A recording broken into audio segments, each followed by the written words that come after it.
सर्वांना नमस्कार। तर बघा, एकदा काय झालं, एकदा एका गावामध्ये पूर आला। पूर आल्यानंतर त्या गावातले सगळे लोक त्या पुरामध्ये वाहून जात होते। त्या गावातले सगळे घरं झाडं गिडं सगळे त्या पुरामध्ये वाहून जात होते। तर त्यापैकी एक माणूस त्या पाण्यातून वाहता वाहता एका झाडाजवळ आला, झाडाला धरून धरून थांबला। तर त्यानंतर पुढं पाणी वाहू लागलं, सगळे लोक त्या पाण्यातून वाहू लागले, सगळे घरं बिरं सगळे त्या नष्ट होऊ लागले।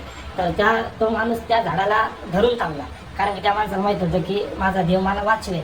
तर त्यामध्ये बघा, थोड्या वेळा काय झालं, एक माणूस वाहता पाण्यातून पोहत आला। तर तो माणूस त्या माणसाला म्हणला की चल मला पोहता येतं, मी तुला घेऊन पाण्याच्या आपण बाजूला जाऊ। पण तो माणूस त्या माणसाला म्हणला की नाही, मला इथंच थांबायचं, मला माझ्या देवावर पूर्णपणे विश्वास आहे, माझा देव मला नक्की वाचवेल। तर थोडा वेळ निघून गेला, परत पाणी वाढू लागलं। त्यानंतर त्या वाहत्या तिथे एक जहाज आली पाण्यातून। तर त्या जहाजेवाला त्या माणसाला म्हणला की चल तू जहाजात बस, आम्ही तुला नदीच्या म्हणजे पाण्याच्या पलीकडे सोडतो। तर त्यावर तो माणूस म्हणला नाही, मला माझ्या देवावर पूर्णपणे विश्वास आहे, मी या झाडाला धरूनच थांबणार, मला देव वाचवेल। तर ते जहाज निघून गेली। अजून थोडा वेळ झाला, पाणी वाढू लागलं। त्यानंतर तिथे हेलिकॉप्टर आला। हेलिकॉप्टरवाला त्या माणसाला म्हणाला की बस हेलिकॉप्टरमध्ये आम्ही तुला इथून घेऊन दुसरीकडे सोडतो। तर त्यावर तो माणूस सुद्धा म्हणला नाही, मला इथं झाडात धरूनच थांबायचं, कारण की मला माझ्या देवावर पूर्णपणे विश्वास आहे, माझा देव मला वाचवेल। तर असं करता करता मग ते पाणी खूप वाढल्यानंतर तो माणूस त्या झाडाला धरू शकला। तो माणूस त्या पाण्यातून वाहून पुढे गेला, तो मरून गेला। मेल्यानंतर तो माणूस वर गेल्यानंतर त्या माणसाने देवाला प्रश्न विचारला की देवा, मी तुझ्यावर एवढा विश्वास ठेवला, मी तुझ्यावर पूर्णपणे विश्वास ठेवला, पाणी एवढं चालू होतं तरी तुम्हाला वाचवायला का बरं आलं नाही? तर त्यावर त्या माणसाला देव म्हणाला की मी तुला 3 वेळेस वाचवायला आलो। किती वेळेस? 3 वेळेस।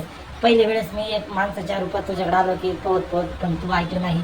दुसऱ्या वेळेस मी तुला वाचवण्यासाठी जहाज पाठवली, तरी तू त्याचं ऐकलं नाही। तिसऱ्या वेळेस मी तुला हेलिकॉप्टर पाठवली, तरी सुद्धा तो त्या गोष्टीवर विश्वास ठेवला नाही। मग तुझ्या कर्मानुसारच तू मेला, तुझ्या विचारानुसारच तू मेला, तुझ्या प्रयत्नानुसारच तू पाण्यातून वाहून तू मरून गेला। तर ह्या गोष्टीतून तात्पर्य एवढंच की देवावर विश्वास असल्यावर देव आपल्याला शेवटपर्यंत नक्की मदत करतो। आपण असे प्रश्न विचारल्यापेक्षा देव असतो का, देव नसतो का, देव असतं असं झालं असतं, किंवा देव नसतं असं झालं असतं, हे आपण असे प्रश्न विचारल्यापेक्षा आपला देवावर किती विश्वास आहे, आपण देवावर किती विश्वास ठेवू शकतो हे महत्त्वाचं। नाहीतर आपण बऱ्याच वेळेस असं म्हणतो की आपण एवढे देवधर्म करतो तरी आपल्या मागं दुःख परेशानी राहतात, आपण एवढे देवाची भक्ती करतो तरी आपल्यावर एवढ्या अडचणी येतात।